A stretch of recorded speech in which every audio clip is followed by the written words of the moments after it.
Okay, so we're back. It's been like 2.5 hours.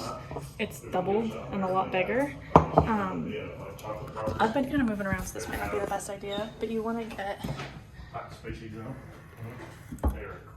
your finger cold, wet, and you're gonna poke it. And if it springs right back, then it's not ready. And if it doesn't spring back at all, then it's overproofed. So you kind of want to push it down, and it'll spring back a little bit, like very slowly, and that's how you know that it's ready. So let's get to it. I'm gonna grab some flour. We're going to a game Sunday at my parents' house.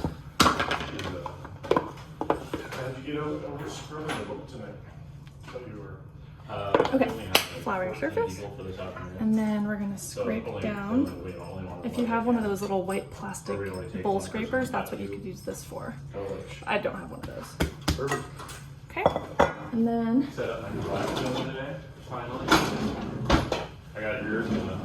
where's the bench scraper? Okay. And then you have a bench scraper in your sourdough kit, so you just want to split this in half. Just like that. And then you're going to kind of spread your one loaf out into like a little rectangle.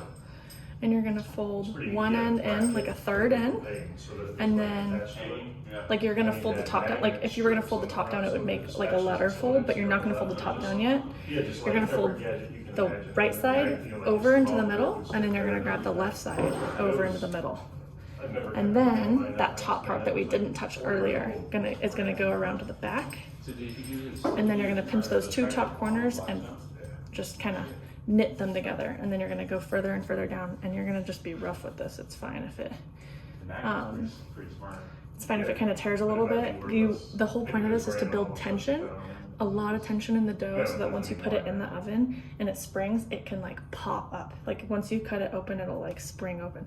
So then you're gonna take the side that's closest to you and just like roll it in like you're rolling up something. I don't know what you would be rolling up. And then you're gonna take your fingers up, like connect them at the back and drag your pinkies along the counter with a little bit of tension, and it's gonna like pull it together, like tighten it. And then you're gonna do a little quarter turn and pull it together again.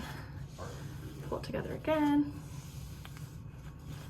And you're just gonna keep on doing that. You don't want it to pull so tight that it rips the surface, but you can see it kind of start to tuck itself. Oh my gosh, start to tuck itself in into a little ball. And I'll give you a better view on the next one. Ben, you're gonna hold it for me. I wanna shape the next one. What? You're gonna hold the camera so that they can see from the top down what they're supposed to do. Okay. And then you're just gonna take this and put the smooth side down in your bread bowl.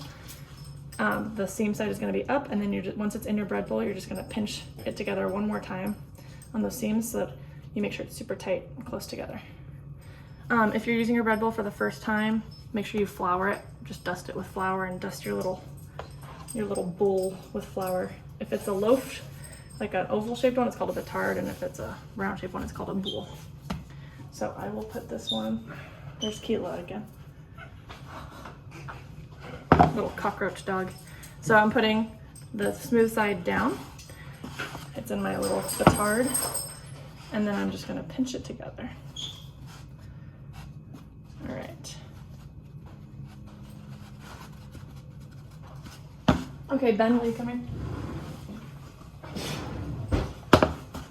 Okay, again, make sure you flour your little bread pan. Okay, I'm ready. What? I'm ready.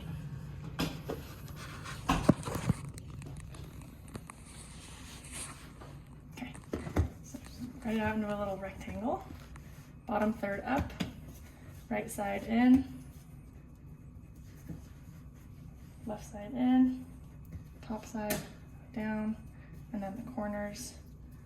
And then you just kind of tie these sides together. And you're gonna be rough with this one because it's gonna be really tight, which is what you want.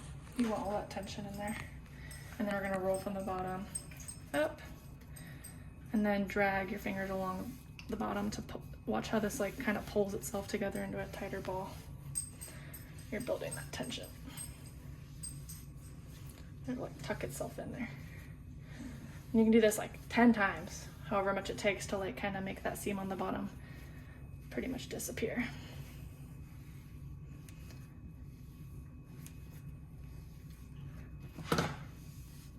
Okay, and then right into the basket, and then just pinch it together. It's gonna be hard to handle because it's all tight again.